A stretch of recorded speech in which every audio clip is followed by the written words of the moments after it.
In the very heart of the colossal Roman Empire, during its era of unassailable grandeur, when it seemed that the wise emperor Marcus Aurelius held the destinies of the world in his hands, a sinister threat lay hidden, poised to alter the course of history. This was not the brute force of invasion, nor the clamor of war, nor was it hordes of barbarians that shattered its once unconquerable might. No, it was something far more insidious, invisible, and lethal. Between 165 and 180 AD, the Antonine Plague, like an ominous shadow, swept across the cities and villages, roads and settlements of the great empire. It spared no one, neither valiant warriors, nor wise rulers, nor slaves, nor noble senators. Over several years, this merciless disease claimed between 5 and 10 million lives, leaving an indelible mark on history. The Roman legions, once symbols of invincibility, were bled dry, cities fell into desolation, and temples filled with desperate pleas for salvation. Even the philosopher-emperor Marcus Aurelius, stricken with grief, wrote, "All that we love is destined to pass away." This tragic tale of a largely forgotten pandemic became a herald of the great Roman Empire's decline. The reader will discover how an ordinary disease managed to undermine the might of the most powerful state in human history. Imagine an empire at the zenith of its power. Legions, crowned with glory, returned from victorious eastern campaigns. Their banners proudly unfurl in the wind, proclaiming new conquests. But along with their triumph, they carried a deadly threat. The Antonine Plague, also known as Galen's Plague, was not merely a disease. It was a devastating hurricane that struck at the very heart of the Roman Empire, tearing it asunder. The Antonine Plague, named after the reigning Antonine dynasty of emperors, emerged as if from the mists of history, its true origin buried beneath the groans of the dying and unanswered pleas. The disease struck people with merciless cruelty. Fever and debilitating diarrhea ravaged bodies, throats became inflamed, and on the 9th day, the skin erupted in repulsive pus-filled blisters.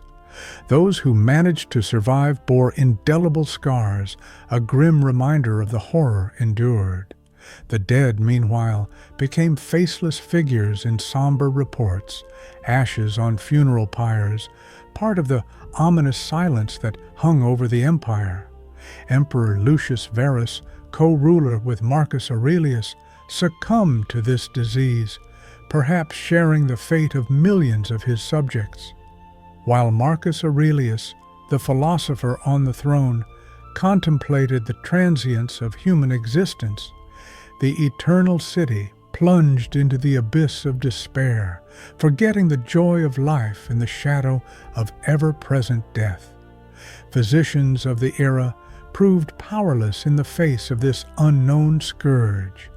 Neither knowledge, nor wealth, nor military prowess, nor even prayers to the gods of the Roman pantheon could halt the plague spread.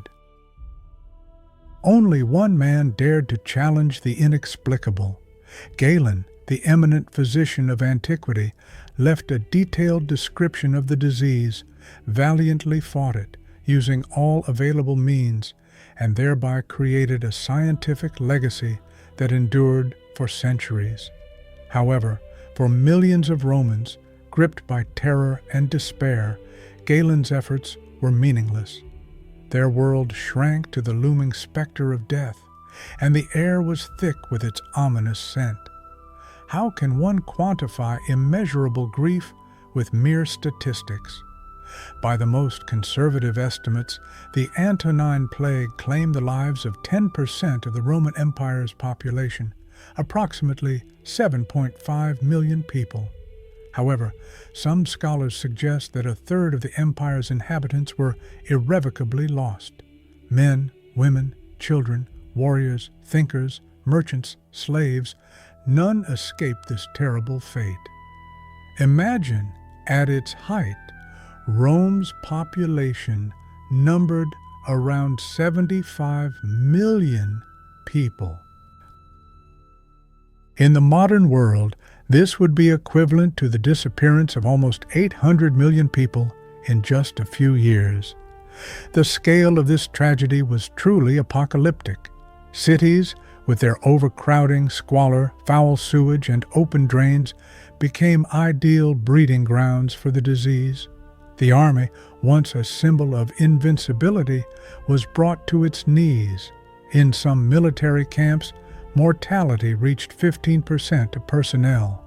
Rural areas, thanks to their relative isolation, suffered less, but even they could not escape the widespread calamity. Behind every cold statistic lay a shattered human life, a child orphaned without a father, a mother who lost her children, an old person dying alone with no hope of burial. Makeshift graves appeared everywhere. Temples were overflowing with worshippers, but their prayers went unanswered, carried away by the wind. Birth rates plummeted and life expectancy dropped to 20 years. In some cities, mortality surpassed birth rates, and the empire was forced to maintain its population through slavery and forced immigration. The era of the Antonine Plague was a time when death struck not only the physical body, but also eroded the very foundations of the Roman Empire. The disease spread imperceptibly without the clamor of battles and sieges, only through fever, sores, and pustules. The empire, once proud and far-reaching, began to contract, losing its invincibility and grandeur. Rome, the heart of the ancient world, a hub of architectural marvels, political power, and refined culture, ironically became the perfect environment for death's triumph. Cities, and especially the capital, suffered from overcrowding, squalor, and a lack of fresh air. In the very center of the empire, over 1 million people huddled in cramped dwellings, making do with contaminated water and stale air. Epidemics were not new to the ancient world, yet none before had struck with such destructive force as the Antonine Plague. The reason was that Rome had, in fact, created a deadly trap for itself. Drainage systems had deteriorated and couldn't cope with the strain. Drinking water, supplied by the famous aqueducts, easily mixed with human and animal waste.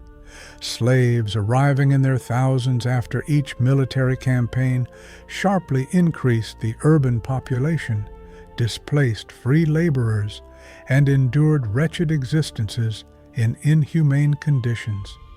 In those grim times, medical care was rudimentary, hospitals were catastrophically lacking, and healing relied more on superstition than scientific knowledge. Basic hygiene rules were unknown to most physicians, and the very concept of isolating the sick was non-existent. People passed away in their own homes, and their bodies were carried out through the same doors through which newborns entered the world. Meanwhile, the nobility, seeking to shield themselves from the stench, groans, and suffering, retreated to their country estates, but even there, safety eluded them. The deadly disease recognized no social distinctions, no titles, no noble birth. Paradoxically, the richer and more developed Rome became, the more vulnerable it proved to be in the face of the impending catastrophe. The extensive network of roads and trade routes, intended to strengthen the empire, became a conduit for the spread of contagion. The plague, like an invisible enemy, penetrated every corner, requiring no armies, conspiracies, or allies. Rome merely had to live and breathe to contract the infection, and it inhaled it deeply. While Rome was gripped by disease, its borders trembled under enemy assault. The plague mercilessly decimated not only peasants, merchants, and senators, but also the very heart of the empire, its army.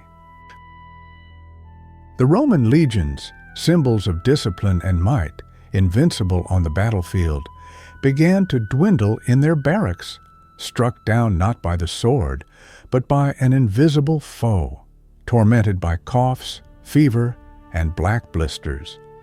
During the reign of Emperor Marcus Aurelius, a Stoic philosopher, the Roman Empire faced a tragic contradiction. The state desperately needed soldiers to defend the borders along the Rhine and Danube from the onslaught of barbarian tribes. Yet the legions were decimated by an invisible disease, claiming the lives of soldiers even before engaging the enemy. The Marcomannic War, marked by the invasion of Germanic tribes, revealed a critical shortage of healthy reserves in the Roman army. In a desperate attempt to replenish losses, slaves, peasants, and even criminals were conscripted into the army. Often, these new recruits were handed weapons without proper training, armor, or hope of survival. The ranks of the legions were filled with desperate individuals, and the banners, once symbolizing the empire's power and order, now heralded its inevitable collapse. Despite the direst circumstances, Marcus Aurelius maintained his composure. He bore the burden of the empire, finding solace in philosophical reflections, which he recorded in his diary, striving to preserve reason amidst the universal chaos. But neither wisdom nor bravery could halt the impending catastrophe. The mighty military machine of antiquity, renowned for its victories, was now crumbling from within, under the assault of a disease that knew no bounds or mercy. Rome continued to exist, but its foundations were undermined. The war was fought not only on external frontiers, but also within the country, afflicting the soldiers' lungs, turning their breath into a death rattle, and spreading through the quiet camps, where an invisible yet lethal enemy sowed death and despair. In those dark times when prayers went unanswered and the gods turned away from temples stained with death, Rome turned to its last hope, science, or rather, what was considered as such at the time. It was at this moment that Galen, the preeminent physician of his era, appeared on the historical stage, urgently summoned to the capital by emperors Marcus Aurelius and Lucius Verus themselves. A native of Pergamon, a city where ancient temples stood alongside vast libraries, Galen combined deep anatomical knowledge, philosophical logic, and genuine human compassion. However, even Galen, armed with his medical treatises and experience of dissections, encountered an unknown darkness, for which there was neither name nor cure. He meticulously observed, recorded, compared symptoms, and identified a sinister pattern: fever, excruciating sore throat, debilitating diarrhea, and on the 9th day, a skin rash covered in pus-filled pustules. Some believed it to be smallpox, others inclined towards measles, but for Galen's contemporaries, it was simply death appearing in a new guise. Galen took a step that few physicians of the time dared to take. He isolated the sick from the healthy, prescribed hand-washing, and actively promoted basic precautionary measures. To us today, this seems self-evident, but for Roman society, these were revolutionary steps. Yet Galen realized that his efforts were but a small drop in a boundless ocean of despair. Medical knowledge was sparse, superstitions flourished, and resources were severely limited. Nevertheless, his legacy outlived the tragedy. His works outlasted the Roman Empire itself, and for over 1,000 years, Europe continued to study medicine from his writings. The plague spared no one, but Galen remained in history as a faint beacon illuminating the path through the fog of ignorance, documenting the horrors of the epidemic with the pen of a man who understood that knowledge, even if unable to cure, is the first step towards hope. The Antonine Plague epidemic left an indelible mark, turning streets into cemeteries and statistical reports into soulless figures testifying to deserted farmlands, halted craft production, and the collapse of trade links. By generally accepted estimates, this catastrophe claimed the lives of 10% of the Roman Empire's population, approximately 7.5 million people, but this was merely the beginning of the tragedy. In densely populated cities where people huddled in poorly ventilated dwellings, mortality reached 15%. The army suffered even heavier losses. In rural areas, thanks to relative isolation, the epidemic had a less pronounced effect, yet this was insufficient to sustain the imperial structure. Rome, whose population peaked at 75 million people, never fully recovered from the plague's aftermath. Declining birth rates, high infant mortality, and the disruption of trade routes created a devastating perfect storm. The forced migration of slaves brought in from military campaigns, many of whom were already ill or had weakened immune systems, only exacerbated the situation. The city of Rome, once home to over 1 million inhabitants, gradually sank into the depths of its own fading glory, lacking a sufficient active population to maintain its grandeur. This was a slow and imperceptible decline in daily life, but its destructive consequences were felt for decades to come. It seemed the plague was not just killing people, but also severing the vital arteries of an empire that naively believed itself eternal. The Antonine Plague epidemic delivered a devastating blow not only to the population of the Roman Empire, but also to the moral fabric of the ruling dynasty, as if tearing the heart from its chest. At the very outset of this terrible pandemic, the reins of power were held by two emperors, Marcus Aurelius and Lucius Verus, who were co-rulers. Both rulers had received an upbringing imbued with the spirit of Stoic philosophy and the ideals of a wise, just monarch. However, no philosophical treatises could prepare them for an encounter with an invisible and merciless adversary that undermined the empire's might without the use of weapons or military force. In 169 AD, Lucius Verus passed away, presumably a victim of the plague. Marcus Aurelius, deeply shaken by the loss, but not broken by grief, continued to rule alone until 180 AD. His sole reign marked a kind of twilight for the era of the 5 good emperors, the last glimmer of former grandeur. However, Marcus Aurelius's death not only marked the end of a glorious era, but also the beginning of tragic events. He was succeeded by Commodus, his own son, a willful, cruel youth utterly detached from his father's philosophical ideals.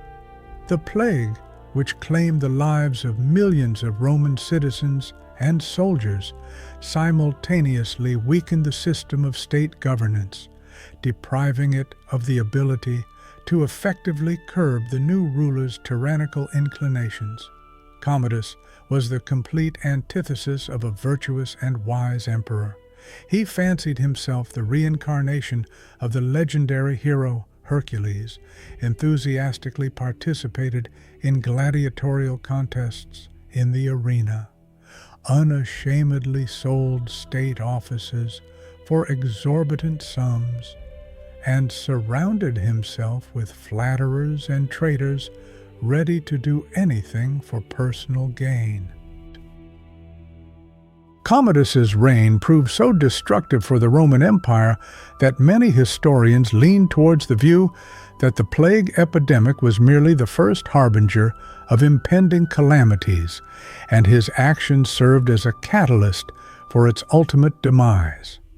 Following his assassination in 192 AD, the Antonine dynasty ceased to exist, and the empire plunged into a chaos of civil war, military anarchy, and prolonged decline, ultimately leading to the collapse of the Western Roman Empire. This was a period of epochal change, when a golden age of wisdom, territorial expansion, and order gave way to an era of instability, intrigue, and destruction. Amidst this bleak atmosphere that engulfed the empire, Claudius Galen emerged, an eminent scholar, witness, and survivor. Born in Pergamon, he was invited to Rome by Emperors Marcus Aurelius and Lucius Verus precisely when the plague epidemic began to spread through the capital. Galen not only witnessed this catastrophe but also meticulously documented the disease's manifestations, detailing symptoms such as high fever, diarrhea, throat inflammation, and characteristic skin eruptions with pustules. His medical treatises, produced during and after the epidemic, became one of the most crucial sources of knowledge about ancient medicine. Despite the limitations of knowledge by modern standards, Galen was one of the first to propose separating the sick from the healthy and recommended hand washing, anticipating the concept of bacterial infection many centuries before its emergence. Many historians consider Galen the first physician to encounter a large-scale pandemic and apply a systematic approach to its study. His legacy endured for centuries, and his works were studied in Europe and the Islamic world for over 1,000 years. However, he also witnessed the clash of science and superstition in an era of civilizational crisis. While Galen analyzed the disease's symptoms, many Romans continued to believe the plague was a punishment from the gods. Thus, amidst the dead bodies, prayers, and medical treatises, Galen became a symbol of knowledge confronting death in an age when both reason and faith were simultaneously put to the test. The Roman army, a paragon of military might and a symbol of ancient civilization's grandeur, found itself in disarray before an unseen enemy. The Antonine plague, like a merciless reaper, spared neither the humble farmer nor the battle-hardened centurion. Legions, triumphantly returning from the eastern frontiers, carried on their standards not only victory, but also the deadly breath of disease. When Emperor Lucius Verus died in 169 AD, rumors of poisoning circulated in society. However, the symptoms of his ailment were identical to those that plagued his soldiers: debilitating fever, a characteristic rash, and rapid tissue decomposition. Marcus Aurelius, profoundly shaken by the losses, faced the necessity of making unprecedented decisions. To rebuild the depleted legions, he was compelled to conscript slaves, gladiators, and even criminals into the army. The epidemic transformed military camps into makeshift hospitals. Some historians assert that the human losses were so catastrophic that the Roman army was on the verge of complete annihilation, despite not losing a single battle. Amidst this sanitary tragedy, the Marcomannic Wars erupted. Capitalizing on the empire's weakening, a coalition of Germanic tribes descended upon the Danubian frontiers, eager to profit from another's misfortune. Marcus Aurelius, a philosopher on the throne and a warrior out of necessity, was forced to postpone his counterattack for a full 3 years. A severe shortage of soldiers and depleted resources hampered his actions. When he finally launched his offensive, he had to contend not only with barbarian hordes, but also with the specters of the plague, with the awareness of the fragility of an empire that had recently seemed impregnable. Many infected Roman soldiers unwittingly became carriers of the disease, spreading the contagion among enemy tribes as well, thereby expanding the tragedy's scope. Thus, Rome's former grandeur faded under the burden of a war it could no longer wage with its former confidence. And although Marcus Aurelius passed away during a military campaign in 180 AD, his reign left an indelible mark on the empire's history. It never truly recovered from the aftermath. Steel and muscle proved powerless against an invisible virus. The Antonine Plague, like an ominous shadow, struck not only the population, but also the vital trade routes that nourished the Roman economy. The extensive network of commercial arteries stretching across the entire Roman world began to steadily contract, as if under the influence of an unseen force. The Indian Ocean, once a bustling corridor through which silks, spices, and precious stones flowed, transformed into a somber passageway of shadows where fear and despair replaced prosperity and hope. Historians, such as Raoul de Crespigny, suggest that the epidemic may have simultaneously struck the Han Empire in China between 151 and 185 AD. Such a coincidence seems too significant to be accidental. It was precisely at the moment when Rome and China began to strengthen diplomatic ties that a deadly disease emerged, like an evil fate pursuing humanity. In 166 AD, a Roman diplomatic mission reached distant eastern lands. The question arises, did they carry a message of peace and friendship, or a deadly virus destined to destroy entire civilizations? The first documented case of the disease in the West did not occur in Rome itself, but in Smyrna, a thriving city in Asia Minor. However, the temporal proximity between the mission's arrival and the virus's appearance has aroused suspicion among generations of researchers.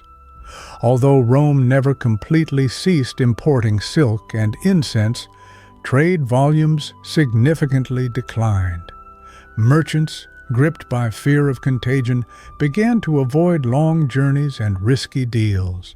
Port cities trembled at the sight of arriving foreign ships, fearing they would bring death and destruction. Trade plummeted, and with it, the soul of the empire began to wane. Rome was not just mighty legions, but also a vast market, a place for the exchange of ideas and goods, a cosmopolitan world where East met West.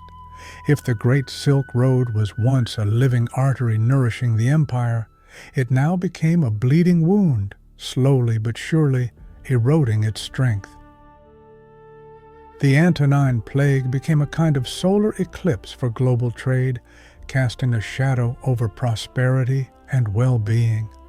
And though Rome continued to procure goods from the east, its grandeur slowly began to fade, like city lights extinguishing one by one as night falls, plunging everything into impenetrable darkness. In 180 AD, when Marcus Aurelius's earthly journey came to an end, it wasn't just his life that concluded, but an entire historical era. This philosopher, at the helm of the empire, skillfully navigated it through turbulent waters despite the raging plague. However, after his demise, the imperial throne passed to Commodus, his son, whose unbridled ambitions, unpredictable cruelty, and immense ego caused serious apprehension in Rome. Commodus proved to be not merely an incompetent ruler, he became a true detonator of chaos. While Rome was still attempting to recover from the plague's aftermath, Commodus plunged headfirst into bloody entertainments, declared himself the new embodiment of Hercules, slaughtered wild beasts in the arena, and entrusted the management of the state to venal favorites. During his reign, the authority of imperial power was undermined. The Senate lived in fear, and the populace openly ridiculed him. His maniacal obsession with his own cult of personality and complete disregard for state affairs stripped Rome of its last vestiges of stability. In 192 AD, Commodus was assassinated in the palace. He died by strangulation, as if the empire itself had rejected him. With his death, the Antonine dynasty, which had given Rome a galaxy of 5 outstanding emperors, came to an end. This was followed by a civil war, a bloody struggle between generals for power, which paved the way for an era of fragmentation and decline. The Antonine Plague epidemic, Commodus's reign, and the subsequent period of instability were not merely isolated incidents, but rather a series of interconnected events, like falling dominoes, that foreshadowed what historians would later identify as the gradual decline of the Roman Empire. Rome, still majestic in its grandeur, began to lose its inner strength and vitality. In this chaos, gripped by fear and death, a remarkable figure emerged, striving to find truth amidst the pervasive terror. Galen, the celebrated physician of the Roman Empire, was summoned from Pergamon to the capital when the epidemic broke out. It was 168 AD, and the empire needed more than just soldiers, it needed knowledge. Galen was not merely a healer, he was a thinker, an anatomist, and a tireless researcher. Faced with the plague, he did not flee in panic, but remained to observe and document the disease's symptoms: fever, diarrhea, pharyngitis, and, on the 9th day, the appearance of pustules. These detailed descriptions, centuries later, led modern epidemiologists to suggest it was smallpox. However, Galen could not have known this. In his understanding, there were no bacteria or viruses, only gods, bodily fluids, and human courage. It is remarkable that, without any concept of pathogens, Galen implemented measures that would later save millions of lives: isolation of the infected, hygiene, and hand-washing. These simple yet revolutionary ideas for their time were a manifestation of wisdom in the face of ignorance. His works, such as Method of Medicine, became a guiding light for Western medicine for over 1,000 years. It is no surprise that his name became synonymous with physician. Galen could not save the Roman Empire, but he left behind something more enduring: the first systematic attempt to understand the nature of plague through rational methods. In a world consumed by the wrath of gods and dark omens, Galen became the voice of reason, echoing amidst the sounds of death. The Antonine Plague, like an ominous shadow, enveloped the Roman Empire, afflicting not only the physical body, but also corroding the very foundations of a state that was already losing its stability. The legions, decimated by horrific losses, returned to their homelands with exhausted and terrified soldiers, whose strength was barely sufficient to reliably defend the borders from invasions. Provinces left undefended became easy prey for barbarian raids, sowing chaos and destruction. However, it was not only the enemy's weapons that made Rome shudder in agony. An oppressive silence reigned in the forum squares. Markets suffered from acute food shortages. There was no one to cultivate the fields, and in the once bustling alleys, only the death cries of the dying echoed. The empire, accustomed to victories won by force of arms, found itself utterly helpless in the face of an invisible enemy without flesh and blood. Fear itself, like a virus, spread with incredible speed, infecting the minds and hearts of people. Every family that lost loved ones turned away from imperial ideals and promises. Faith in Rome as the eternal center of the universe cracked deeply, revealing a gaping chasm of despair, superstitions, and a longing for a new era. Many historians are inclined to consider the Antonine Plague a harbinger of inevitable doom. Not thunderous battles, but the quiet whisper of death, penetrating through columns and temples, marked the beginning of the end. Marcus Aurelius, exhausted by illness and the burden of an empire slipping from his grasp, met his mortal hour. His son, Commodus, was to inherit the throne of an already doomed state.